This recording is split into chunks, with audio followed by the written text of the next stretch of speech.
Ay angangsing noigi nuksirba angangsing ay angka amamuk puduna lai average kisi adum yam toinamba shortcut kumba nasada tak tak yam toinamba paikha ngatani aduna koi ainu holy knowledge tabra tadabra du yengakanda noina analyze tawsingaire ko if questionalize jatinati si question number 1 ni ko ainu hot gain dawrisi if the average of the five consecutive odd number is the 17 high. 5 consecutive number is the odd number is the average is 17 high. Then what will be highest ko highest I wala number along them high. Saya highest to matangi ko mai oi gadagi na dumai na high ni ko. Siya dum atopa language sijener bu yai amato bu yai sumbaji het piram ba na koi na odd number si khango kangaba matungda 17 na mana pyramid 5 haibani masing manga gatani consecutive oigadabani odd number is 17 haibani 17 je steida koina noi middle loina lawro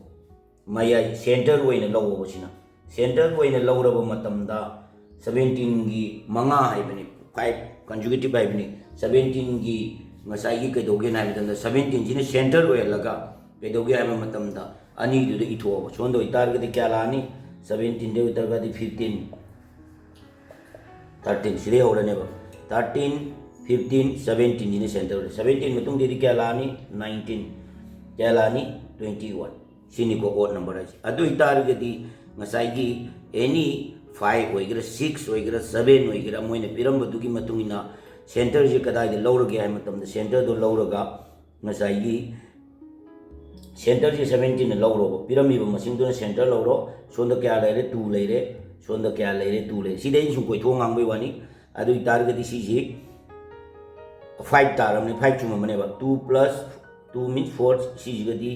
totally 5 tare aduna 5 je consecutive ne adu target sumaina sado matung da 5 je surba matung da kedoge bo answer je kana lawu da ge na ben tamda mana less than na 30 low the mana jarim is highest I never adu target the answer she kya oirage them the highest number along is kya oigada gain I'm tamda 21 je answer she correct ni ko 21 je correct ni ko adu duna sumaina low tokani 5 she kedoge bu 5 tagi 5 low ga 17 na center wer kanda na yete chatla kanda 19 na jina ngasai 19 21 21 je kedoge bu highest 21 je low ga ngasai average to highest number to low ko si jini adu duga matangi question lama jai puduna lakia angang jing si jina ani suba question ni aina dum different way por pone amaduna 2019 hangi bini sina 2024 question je ho buda jawab ke aroi buda jawab ke adum nei clear way na dum je ngoya si jo hai jaina adum mate to khar ka e bini ko average of the seven consecutive odd number is 85 find the biggest mamangi question duna highest hai sina biggest na hai bini si number je amaduna masing do oina wato ni ra misina number pirame 7 hai bini adu 85 hai bini adu mai na masai ki 85 je center oina lowro 7 lai 85 ki na yid kya la ni 7 oitari 33 la ane ba 3 je kya la ka de na mam tam sida sida 83 kya la ni sida 83 81 kya la ni 79 sidana kya la ni si 3 leire sona kya la ni am tamda 87 kya la ni 89 91 ji odd number ne sumaina lakne ba aduga 85 je center oina low ando da ding sai lakibdu dumaina ke doge am tamda answer ji kya tar ge am tamda I biggest I ne adu ta di 91 ji tar answer ji 91 ne chini answer is 91 ne sumai tawduna average consecutive oiba question jing si line second kutra da dum lesson jaba ne na koina aina tai si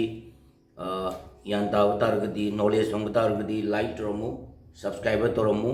aduga kadore comment piramu question si hawda ju habke aroi bada ju habke aduduna mathangi fajarba question si ngai duna leiramu haina